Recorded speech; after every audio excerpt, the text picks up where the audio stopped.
Muy buenos días, tengan todas y todos bienvenidos como siempre a su programa Café en la Mañana. Arrancamos como siempre presentándoles todas las informaciones más importantes que ocurren dentro y fuera de nuestras fronteras. Estamos ya hoy a 11 de enero. 11 de enero, a ver. Sí, 11 de enero. 11 de enero, jueves 11 de enero del año 2024. Sí, así es, un mes de enero bastante noticioso, muy informativo y hemos arrancado justamente con información y en este caso relativa a lo que es PDVSA y justamente cómo se sigue avanzando en el proceso de la recuperación de la capacidad de producción y exportación petrolera. Recuerden ustedes que a finales de este año 2023 o a mediados y sobre todo a finales del año 2023 se siguió avanzando hacia lo que tiene que ver con la recuperación de las capacidades de PDVSA en un marco de diálogo con el gobierno de Estados Unidos y esa flexibilización de estas medidas criminales, ilegales, pero que sin duda, bueno, atacaron, ocasionaron daño, bueno, increíble a la economía del país y sobre todo a la principal industria PDVSA. Y precisamente nuestro editorial va a estar enfocado en lo que ha sido esta situación que ha ocurrido con PDVSA, como consecuencia de estas medidas coercitivas unilaterales, consecuencia de esos sectores de ultraderecha de nuestro país que insistieron tanto en las sanciones, en el bloqueo, afectó a nuestra industria petrolera, afectó de una manera considerable en todos estos últimos años y cómo poco a poco hemos ido recuperándonos. Eso lo vamos a estar evaluando, eso lo vamos a estar revisando en estos minutos para que usted se dé cuenta la afectación que hemos tenido, incluso la afectación producto del tema petrolero. Llegamos a estar a los niveles en cuanto al PIB como que hubiésemos estado en un país en guerra. Sí. Así se evidencia, se muestra allí. Entonces, pero eso lo vamos a estar presentando a ustedes desde que arrancó este año, ya 2024. PDVSA, todas sus filiales ya están al frente, están adelantando, incluso finalizando el año 2023 veíamos cómo existían reuniones entre PDVSA y transnacionales petroleras para buscar ese interés en invertir en Venezuela. Eso dice, entre otras cosas, la estabilidad que tiene Venezuela en materia económica, no lo decimos nosotros, se dice en el ámbito internacional. Así es, asociaciones mixtas que realiza PDVSA para avanzar en lo que es esta recuperación tan importante luego de estas medidas coercitivas. Miren, vamos a revisar, hay una publicación de una nota específicamente en el diario Últimas Noticias, su versión digital, porque da cuenta justamente de lo que tiene que ver con esta revisión de planes y proyectos de esta principal industria del país. El titular dice así. PDVSA revisa planes de gestión de los próximos meses. Se lleva a cabo recorridos por áreas operacionales y encuentros con la clase trabajadora. Entre otras cosas destaca, PDVSA y sus equipos de trabajo realizaron una visita de inspección a las áreas operativas de la división Carabobo en la faja petrolífera del Orinoco Hugo Chávez. Así lo dio a conocer la estatal petrolera a través de las redes sociales, esto con el objetivo de constatar los avances del plan de reimpulso de la producción en esta importante zona del país. También durante el recorrido estuvieron presentes el vicepresidente ejecutivo, el vicepresidente de exploración, el director ejecutivo y también toda la junta directiva de la estatal petrolera. También hay empresas mixtas que están participando en este recorrido, quienes supervisaron los avances de los 22 pozos productores de crudo. Esto fue ayer en Carabobo, pero desde que arrancó este año, 2024, ya se encuentran revisando todo lo que tiene que ver con nuestra estatal petrolera, con PDVSA, con petróleo, para darle con todo en este año 2024. Recuerden ustedes que producto de estas sanciones a Venezuela, específicamente a PDVSA, se le ha impedido exportar petróleo y sobre todo poder adquirir los aditivos necesarios para la producción de elementos tan importantes como por ejemplo gasolina. Y en función de eso, bueno, se ha avanzado hacia un trabajo importante y se ha acordado una flexibilización que vale la pena seguir diciendo que son medidas ilegales, son medidas coercitivas, son medidas que han tenido el propósito de arrodillar al pueblo venezolano. Bueno, y en este contexto se ha avanzado hacia recuperar estas capacidades. Fíjate, y esta flexibilización de estas medidas coercitivas, de este tema de las licencias, ¿a qué se debe? A la insistencia del gobierno bolivariano siempre en la búsqueda del diálogo, en todos los ámbitos, en el ámbito político, en el ámbito económico, en el ámbito social, cultural, deportivo, y en este ámbito en particular, en el ámbito petrolero, también se ha enfocado mucho el gobierno bolivariano, en especial el presidente Nicolás Maduro, en establecer el diálogo como única vía para la solución de cualquier conflicto, de cualquier problema que se pudiese presentar. Bueno, y producto o resultado de ese diálogo es que se dan resultados como este. Recuerden los acuerdos de Barbados, el tema, bueno, desde allí desencadena todo y, por supuesto, principalmente el diálogo y se toman acciones como esta que ya vamos a revisar con ustedes. Así es, vamos a revisarlas inmediatamente. Fíjense, allí elementos como, por ejemplo, estamos hablando de estas licencias que ha otorgado la FAC. Recuerden ustedes que la FAC es un órgano de Estados Unidos y que lamentablemente, bueno, o ha tratado, ¿no?, de limitar las operaciones específicamente comerciales de distribución de PDVSA. Ahí están estos elementos, estas licencias ampliadas otorgadas a Venezuela a través de la FAC. Una de ellas es la licencia para la producción, comercialización, exploración y venta de petróleo. Igualmente se habla de la licencia para la producción, exploración, venta, exportación de gas para Venezuela y desde Venezuela. Otra de las flexibilizaciones presentes entre estas licencias está la licencia para importar todos los bienes o servicios relacionados con el hidrocarburo y operaciones de gas en Venezuela. También la licencia que admite todas las transacciones de la Compañía General de Minería de Venezuela relacionadas con la producción y comercialización de oro.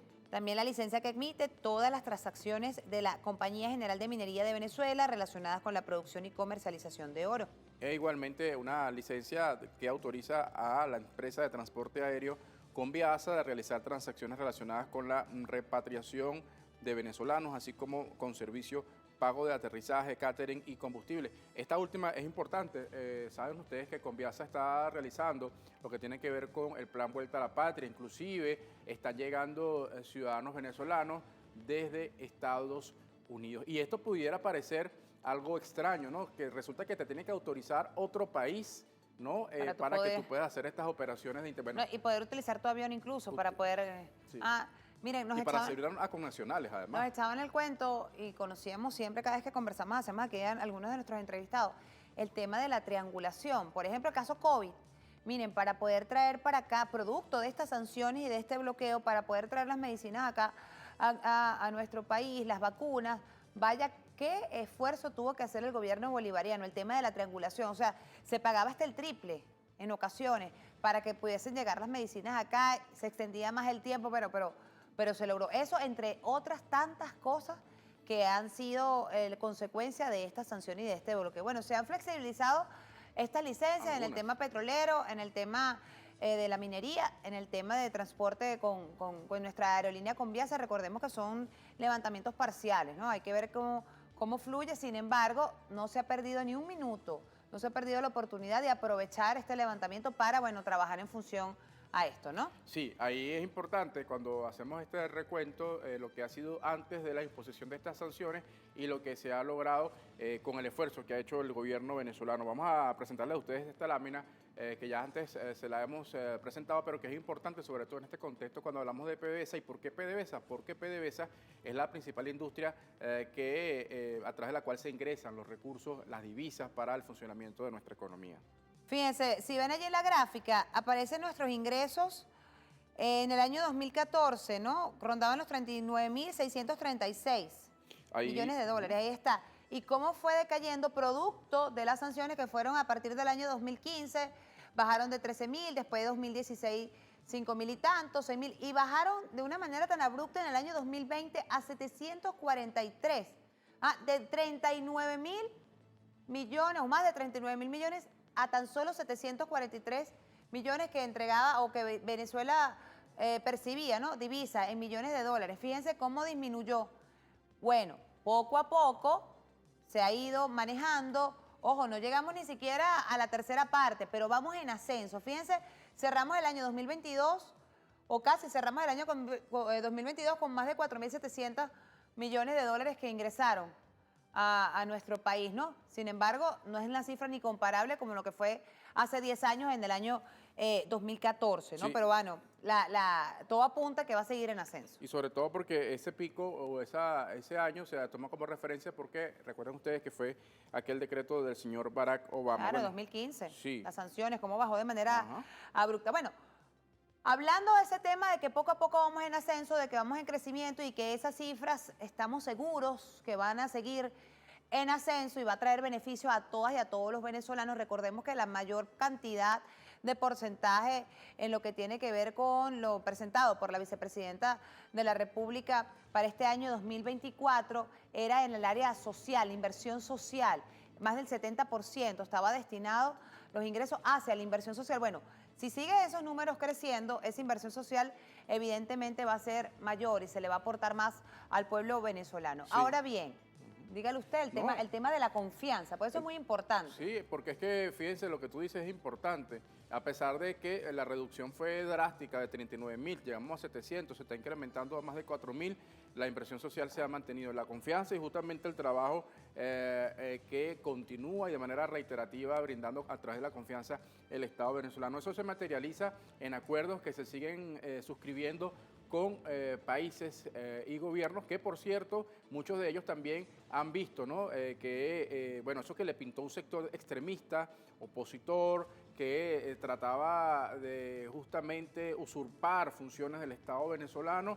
Bueno, se han dado cuenta esos gobiernos que, bueno, les vendieron una fantasía, ¿no? Y, bueno, están digamos, entrando, como dicen, en el carril de la institucionalidad y el reconocimiento. No solamente gobiernos, también las empresas privadas que sentían temor Presiones. a invertir en Venezuela porque le decían, un momentico, si usted mete un bolívar, un dólar en Venezuela, automáticamente también su empresa va a ser sancionada, los vamos a vetar, vamos a bloquear todos sus activos. Entonces, yo empresario decía, mira, quisiera invertir en Venezuela, creo que tengo oportunidades de invertir en Venezuela, vaya, pero si lo hago, mira todas las consecuencias que me va a traer.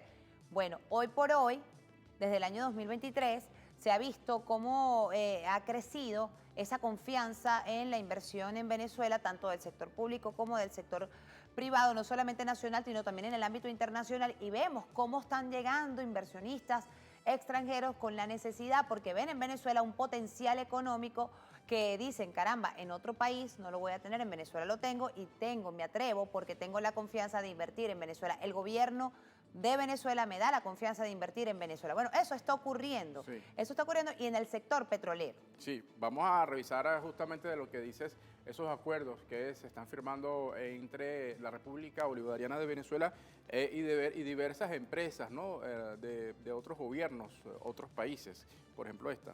Fíjate, National Gas Company de Trinidad y Tobago y Shell sostuvieron encuentro para la exploración y exportación de gas desde el estratégico Campo Dragón. Igualmente está el encuentro de cooperación con petróleos mexicanos, Pemex. También el acuerdo suscrito entre PDVSA y RDK reanudaron también estos lazos energéticos entre Venezuela y Curazao. Igualmente la empresa española Repsol firmó importantes acuerdos para fortalecer y mejorar las actividades de la empresa mixta de Petroquiriquire, sociedad También, anónima. exacto, también un acuerdo transversal entre PDVSA y la empresa Maurel Prom para incrementar la producción petrolera y gasífera, esto es en el lago de Maracaibo. Suelo Petrol han manifestado su disposición de invertir en pozos y presentaron propuestas al Ejecutivo venezolano para aumentar la producción de crudos livianos. Eso por mencionar algunos de estos acuerdos energéticos que se han suscrito ya finalizando este año 2023, arrancando este año 2024, van con todo a ejercerlo.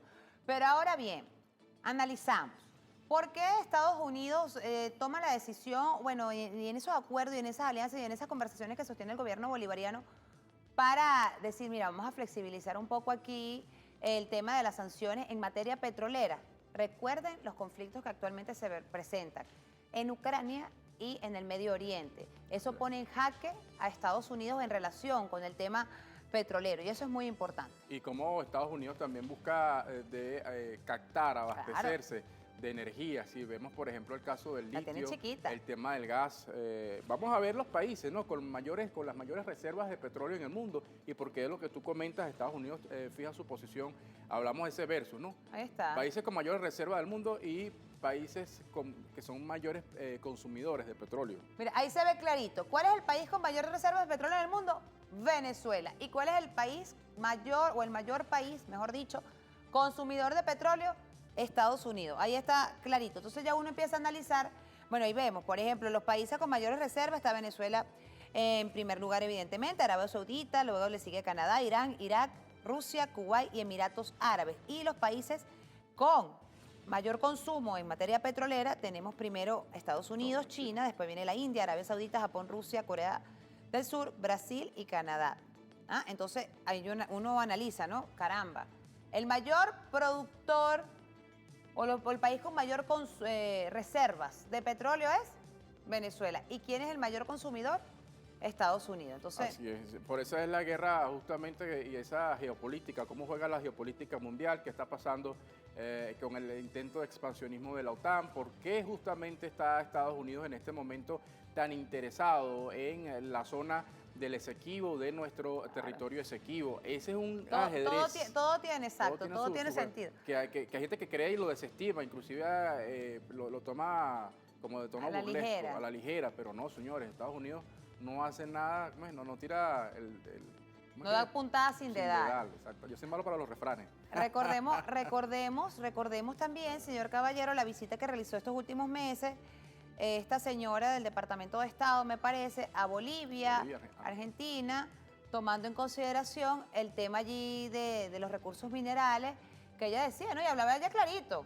O sea, esto nos interesa, este triangulito aquí le interesa a Estados Unidos. ¿Pero por qué le interesa? Porque tienen pasión o amor por el pueblo boliviano, por el pueblo argentino, por el pueblo chileno, por los recursos minerales que hay allí. Por eso es el interés y por eso es que Estados Unidos, que no tiene nada que ver, está metiendo la cuchara en el tema de nuestra Guayana Esequiba.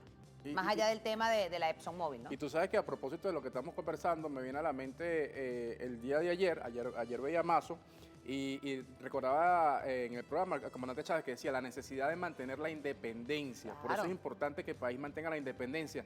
Si uno ve, por ejemplo, lo que está pasando en Argentina, hablando de la independencia como valor absoluto, el señor Milei dijo, sí, el gobierno de Estados Unidos está interesado en nuestro litio y nosotros queremos negociar con los Estados Unidos. Pero Milei decía, ellos necesitan que le demos condiciones y le demos seguridad y todo esto. Yo se los voy a dar. Entonces imagínense ustedes lo que puede ocurrir, el saqueo que puede estar planificando Estados Unidos los recursos de Argentina. Eso es lo que no pasa en Venezuela, que se pone o se impone la soberanía, la independencia, la autodeterminación de los pueblos. Por encima de cualquier país, por encima de cualquier cosa, estamos nosotros los venezolanos. Fíjense, hablando de este tema, señor Caballero, el tema de la confianza que se está teniendo en Venezuela en materia económica, que se apunta desde todos lados a que va a ser un crecimiento este año 2024, ya empezó el crecimiento. En el año 2023 se daban cifras interesantes. Tenemos que esperar la cifra oficial, ¿no?, del Banco Central de Venezuela, pero por allí se asomaban unos números importantes en función al crecimiento que tuvo Venezuela durante este año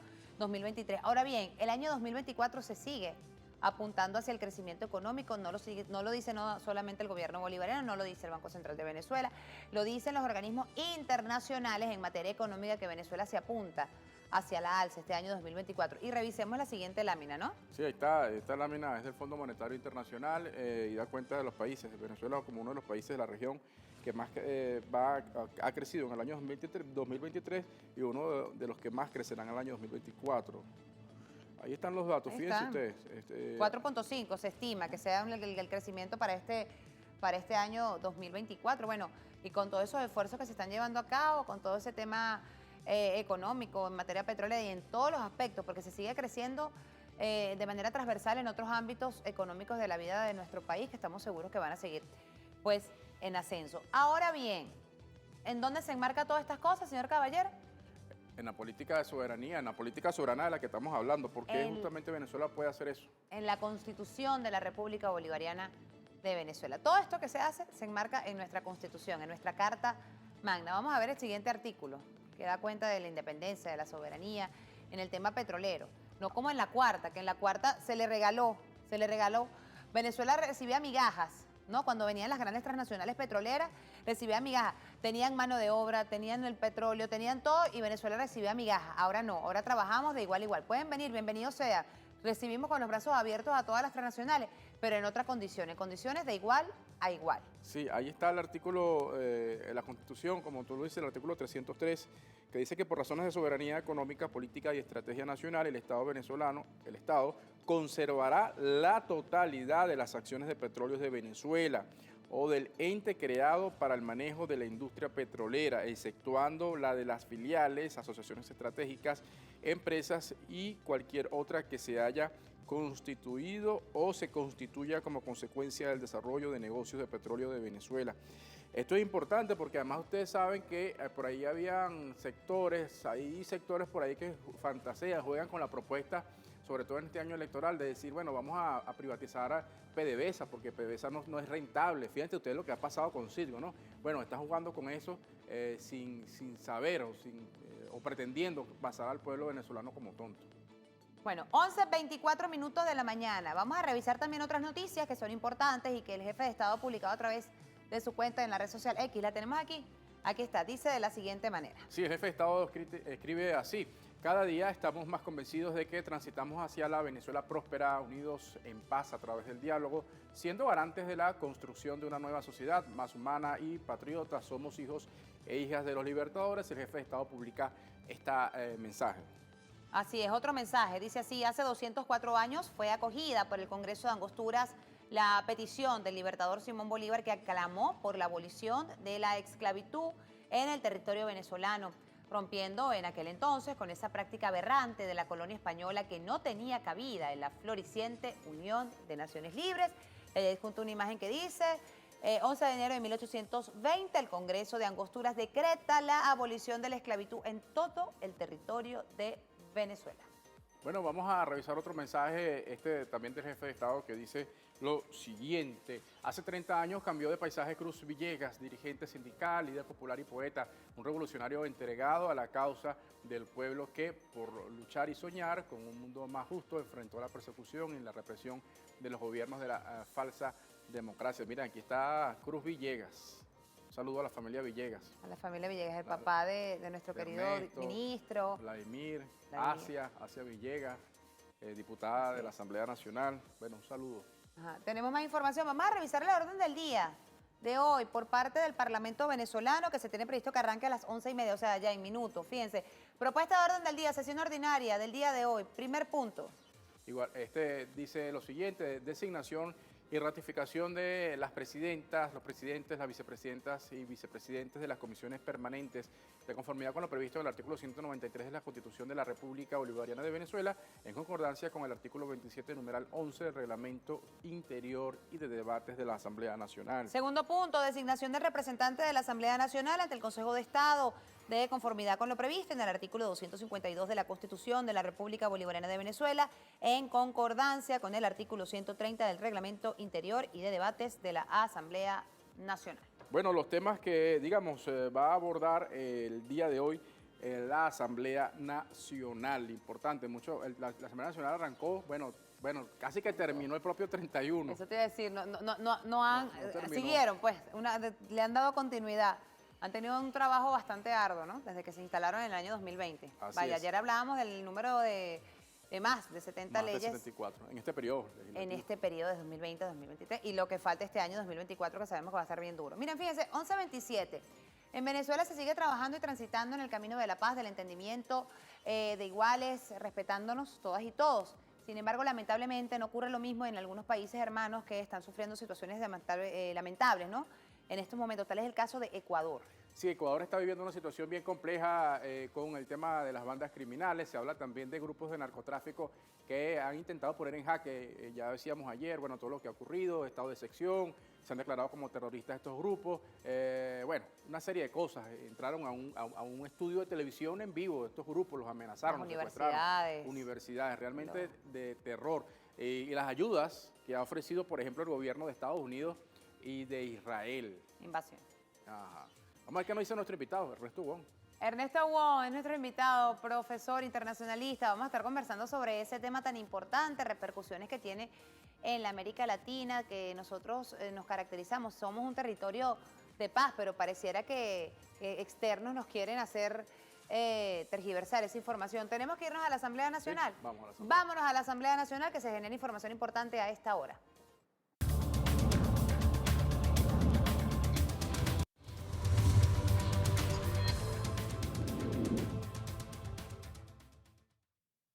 Amigos de Venezolana de Televisión, el contacto lo establecemos desde los jardines del Palacio Federal Legislativo, como es de costumbre, presentando la antesala de la sesión ordinaria del día de hoy, prevista para las 11:30 de la mañana. Esto para compartir junto a ustedes los puntos que integran la agenda parlamentaria del día de hoy. 2 puntos están previstos a discutir por los diputados de nuestro país durante la jornada del día de hoy. El primero tiene que ver con la juramentación de presidentas o presidentes y vicepresidentes o vicepresidentas de las las comisiones permanentes, 15 en total que integran el Parlamento venezolano. Recordemos que estas son organismos internos de la Asamblea Nacional que también se encargan de realizar informes y presentar proyectos de ley que tengan que ver con el fortalecimiento de la vida sociopolítica de nuestro país, así como también realizar la Contraloría de los distintos órganos que le competen. El segundo punto del orden del día tiene que ver con la designación de la Asamblea Nacional ante el representante de la Asamblea Nacional ante el Consejo Nacional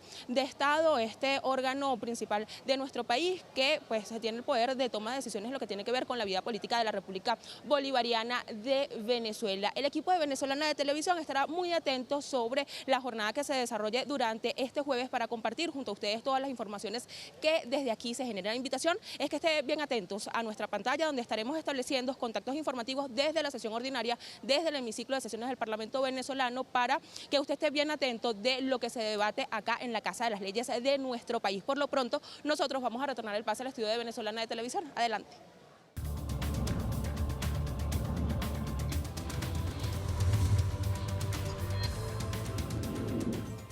Bueno, ahí tienen lo que está previsto para la Asamblea, ya también se los comentábamos acá, bueno, todo listo, seguramente en breves momentos se va a iniciar esta sesión. Por lo pronto, vamos a la pausa, estamos por TikTok también en vivo transmitiendo, conéctense con nosotros, vamos a la pausa. A la vuelta ya tenemos a nuestro invitado, el internacionalista, ya se lo presentábamos. Ernesto Wong. @café.enlamanana, síganos, Twitter, Instagram, Facebook, pausa cortica, ya venimos.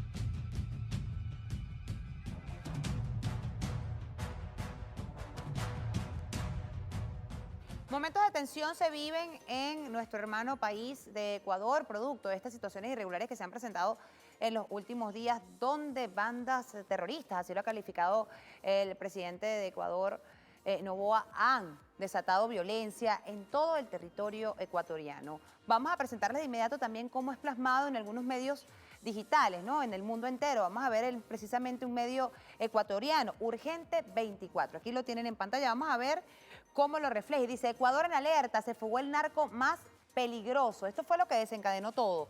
El líder criminal José Adolfo Macías Villamar, alias Fito, se escapó de la cárcel de Guayaquil. Estaba sentenciado a 34 años por narcotráfico y asesinato. Por cierto, ya fue nuevamente capturado. Uno de los criminales más peligrosos de Ecuador ha escapado de la cárcel. Se trata de José Adolfo Macías Villamar, alias Fito, cabecilla del cartel narco Los Choneros. Destaca, entre otras cosas también, de acuerdo al Servicio Nacional de Atención Integral de Personas Privadas de Libertad, se seguían además otras instrucciones en el operativo de control de objetos prohibidos, también del decomiso de teléfonos celulares y armas blancas. Ante esto, el presidente ecuatoriano Daniel Noboa convocó a una reunión urgente el domingo del Consejo de Seguridad Pública y de Estado.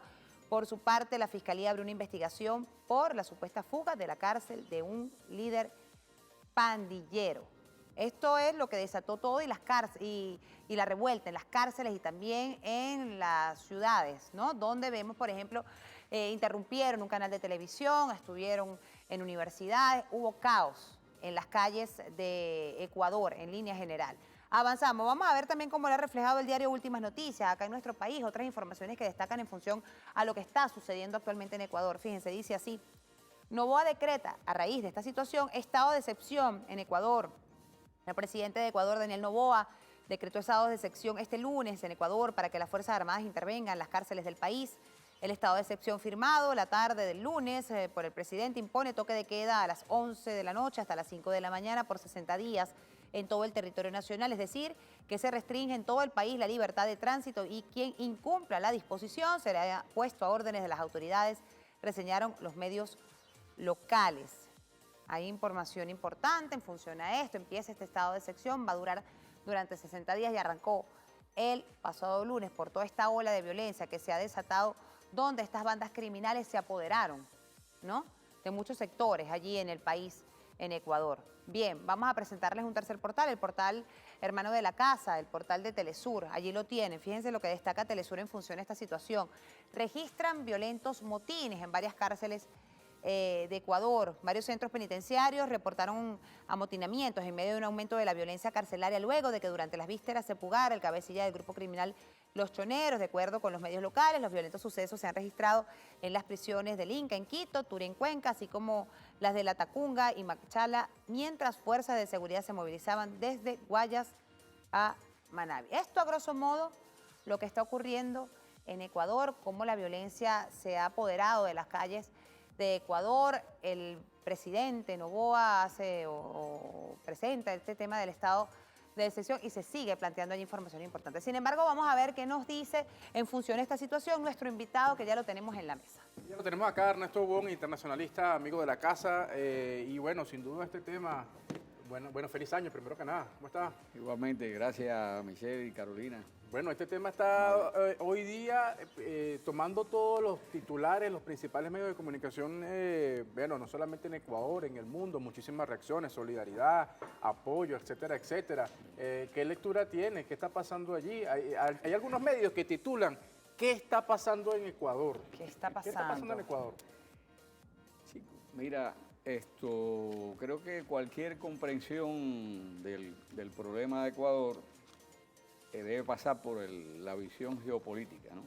Exacto. Geopolítica en sentido no solamente la posición geográfica que tiene Ecuador en el Pacífico, sino también la parte interna, ¿no? La parte interna y la correlación de fuerzas que se está dando en el mundo. Esas son las grandes, dijéramos, los grandes procesos que hay que tener en cuenta para comprender cómo la guerra híbrida que lleva Estados Unidos contra los pueblos que se unen con China, que se alían, que le dan abierto espacio a China, pues va contra ellos. No es lo mismo en el caso de otros países que son víctimas de la guerra híbrida, como el caso de los países que están saliendo de procesos internos, también de cambios internos de la correlación de fuerza, porque las elecciones que hubo en Ecuador, donde sale Noboa, ahí hubo una fuerza que se mostró que se estaba recuperando la revolución ciudadana. Entonces, la guerra híbrida de Estados Unidos no cree en nadie. Y sobre todo, en el caso de Ecuador, hay que tener en cuenta el monopolio que tiene la familia Noboa. Él es hijo, por cierto, del expresidente Noboa. Sí, claro. Y creo que es él el gran heredero también. Empresario de Empresario. Exacto. Creo que hablamos en un programa de eso, correcto. ¿no? De la potencialidad económica. Entonces, como tienen esa cierta independencia económica y están estableciendo relaciones profundas con China, y como China está también en el campo del Pacífico, en una puja con Estados Unidos por el problema pacífico, vemos como todos los países que están en esa costa están tratando de controlar Estados Unidos. En Perú vemos, ahora en Ecuador vemos cómo están ofreciendo ayuda militar a Estados Unidos. E incluso es posible que lleguen efectivos, depende de lo que este presidente, que tiene sus características, vemos cómo Correa enseguida se manifestó en apoyo, Solidaridad con la situación. porque se entiende esa guerra híbrida que se está llevando a cabo contra el pueblo ecuatoriano. Y la guerra híbrida, ustedes saben, es la tenaza, ¿no? Unas tenazas atacan por abajo, atacan por arriba. Y el complejo militar, financiero, comunicacional, como yo le llamo, tiene ahora en la parte militar dos cosas. Una, las fuerzas que está utilizando, sicarios, delincuentes, terroristas, mercenarios. Y por la otra, el dividendo que sacan de eso, por toda la industria militar. Ahora se han visto voces en el caso de este proceso de Ecuador que están incentivando la compra de armas. Creo que fue un ministro que dijo que tener un arma era una forma defensiva y sabemos que eso es lo que conduce más a violencia. Sino que lo diga Estados Unidos. Y entonces, ¿quiénes son los que venden armas? Estados Unidos. Ahora incluso se le entregaron a Estados Unidos unos armamentos rusos, porque ahí había una relación con Rusia desde el punto de vista militar, como lo tiene con Perú también, históricamente. Y entonces, a cambio de armamento estadounidense. Ahí hay un conjunto de intereses que son debidos precisamente a la crisis multidimensional del capitalismo. El capitalismo está llegando a la crisis total. Profe, le pregunto, ¿qué afectación pudiese tener esta situación que se está presentando actualmente en Ecuador con toda América Latina? Es decir, la incidencia, porque pareciera que se busca de cualquier manera buscar la desestabilización de América Latina por varios flancos. Han intentado de manera repetida hacerlo acá en Venezuela, lo han hecho en otras naciones, ahora están en el tema de Ecuador, ¿no? Sí, como ya te decía, cuando estaba Correa era diferente la cuestión porque había un gobierno decidido a enfrentar las cuestiones, como lo vimos cuando le trataron de dar el golpe de Estado a Correa, correcto, que no pudieron. Pero esto que me dices tiene que ver mucho con eso que estábamos conversando, ¿no? La situación que tiene de crisis multidimensional, una crisis ética, de crisis de valores, y el neoliberalismo como política que usa a la guerra híbrida como herramienta de guerra, pues tiene efectos. El hecho de disminuir el potencial del Estado ha permitido que el narcotráfico y los narcodólares, etcétera, penetren en las instancias del Estado, porque ese es uno de los problemas que tiene hoy Ecuador para poder resolver. Uno ve la acción que ha tenido el ejército, la Fuerza Armada, pero es muy vulnerable eso por la penetración que tienen en las distintas instancias de poder. Claro. El del Estado, no solamente del gobierno, sino también en los órganos judiciales, en la asamblea.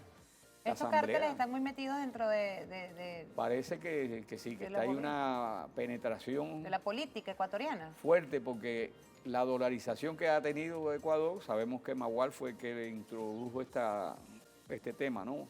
Que también era un neoliberal para favorecer a Estados Unidos, pero le permite a los narcotraficantes, a las mafias, evadir el control financiero. Sí, muy interesante lo que dice. Vamos a ir a una pausa, nos indica el equipo de producción, pero bien interesante lo que dice, porque eso lo decía ayer Novoa, que el hecho de ser un país dolarizado le afecta o facilita el lavado de dinero. Y otra cosa además, a propósito de eso, Novoa también decía ayer que, él hacía una alerta a que los jueces y los fiscales que haya la comprobación de que estén relacionados con esto, iban a ser juzgados también o iban a ser identificados como grupos terroristas o relacionados con este tema. Conversamos con el internacionalista Ernesto Bon a propósito de lo que está pasando en este momento el pueblo de Ecuador.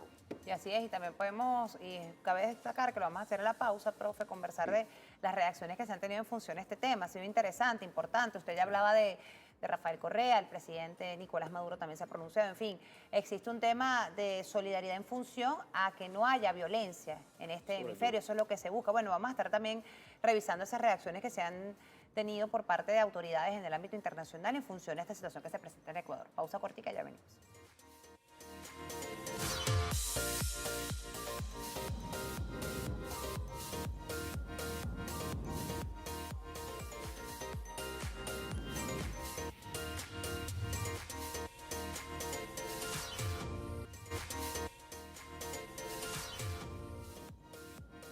Ahí estamos, mira. Conectadísimos con nuestro TikTok y seguimos conversando con ustedes en función a este programa y este tema tan interesante, ¿no? La situación que se está viviendo en Ecuador. Así es, vamos a ver porque hay reacciones, se las vamos a presentar en torno a esto, qué piensa, la gente, qué piensa el pueblo venezolano en torno a la situación que se vive a esta misma hora en Ecuador. Vamos a revisar allí, vamos a dar lectura inmediatamente. Ahí está, arrancamos con el mensaje que ha publicado el jefe de Estado venezolano, Nicolás Maduro. ¿Lo tenemos allí? Ahí está. Fíjense, dice así: Rechazo de manera contundente la violencia desatada por las bandas criminales ecuatorianas que ponen en riesgo la seguridad y la paz en nuestra hermana república. Y expreso en nombre de Venezuela y nuestra solidaridad al pueblo y al gobierno de Ecuador en esta lucha contra el flagelo del crimen organizado. Confío en el pronto restablecimiento del orden y en la actuación oportuna de la justicia contra los autores intelectuales y materiales de estos inaceptables actos terroristas. Vamos a seguir revisando otras reacciones que se están dando o se dan a conocer a través de las redes sociales. Un siguiente mensaje ahí lo tenemos, vamos a publicarlo, ¿lo tenemos allí? Sí.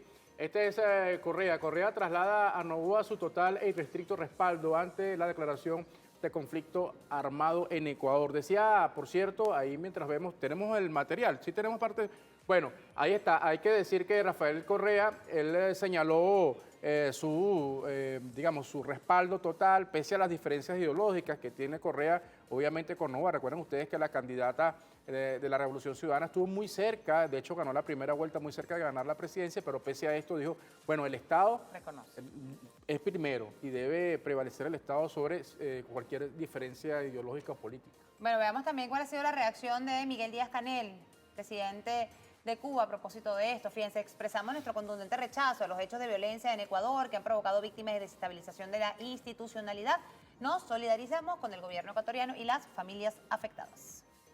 Otro mensaje, igualmente tenemos más mensajes. Bueno, parte de las reacciones, hay más información, más mensajes y reacciones. Bueno, mientras seguimos revisando, ahí las tenemos. Ahí está el presidente del Estado Plurinacional de Bolivia, Luis Arce, dice así: desde el Estado Plurinacional de Bolivia repudiamos los hechos de violencia acaecidos en las últimas horas en la hermana República de Ecuador. Expresamos nuestra plena solidaridad al pueblo y gobierno ecuatoriano que atraviesa esta situación crítica de seguridad y lucha contra la delincuencia. Bueno, hay esas reacciones. También el presidente de Colombia, Gustavo Petro, estamos atentos a todo el apoyo que el gobierno del Ecuador nos solicite. Bueno, seguimos acá, sí. Bueno, nuestro amigo Ernesto busca si hay analogía o algún elemento de igualdad en lo que pasó en Colombia. Pues también habla mucho de lo que ocurrió en la época de los cárteles de la droga y con lo que está pasando en Ecuador. Sí, sin duda que Colombia fue también víctima del trabajo. Y claro, extorsionando, chantajeando a Uribe, lograron llevar a la presidenta a un narcotraficante.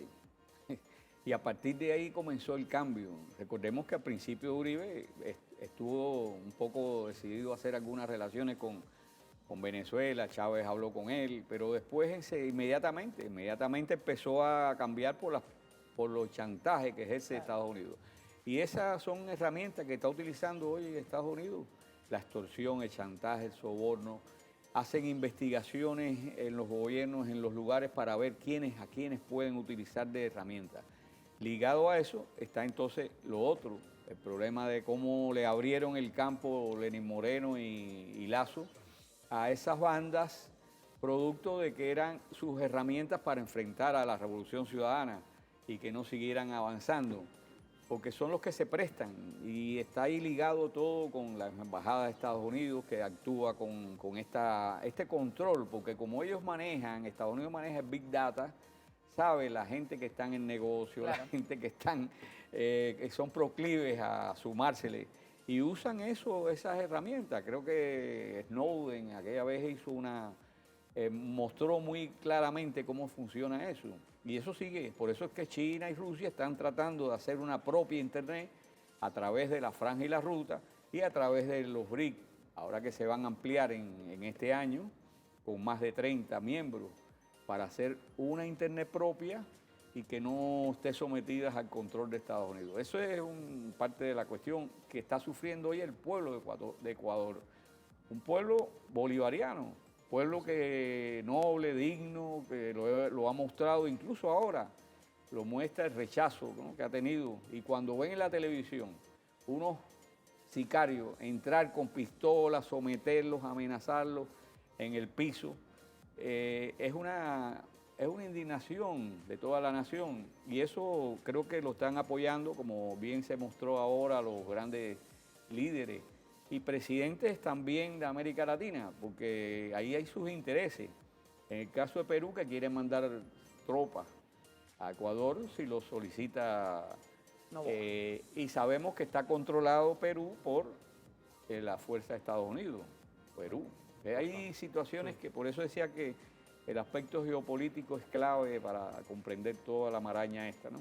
Profe, nos tenemos que despedir precisamente hablando de ese contexto geopolítico del cual usted hace referencia. ¿Qué hacer, no? Estamos arrancando este año 2024, hay muchas expectativas, está creciendo el tema de la integración de los países en América Latina. Se busca nuevamente volver a esa época de Chávez, Lula, Fidel, Kirchner, donde se unían en pro de un solo objetivo, que era el beneficio de los pueblos. Este año, ¿cómo lo vislumbra usted en esa materia en América Latina? América Latina tiene los grupos de integración, que fue lo que se acordó en CELAC, cuando CELAC estuvo en el clima, los años 2012, 2013, 2014, que trabajó muy unidamente, ¿no?, en fortalecer los grupos de integración subregionales.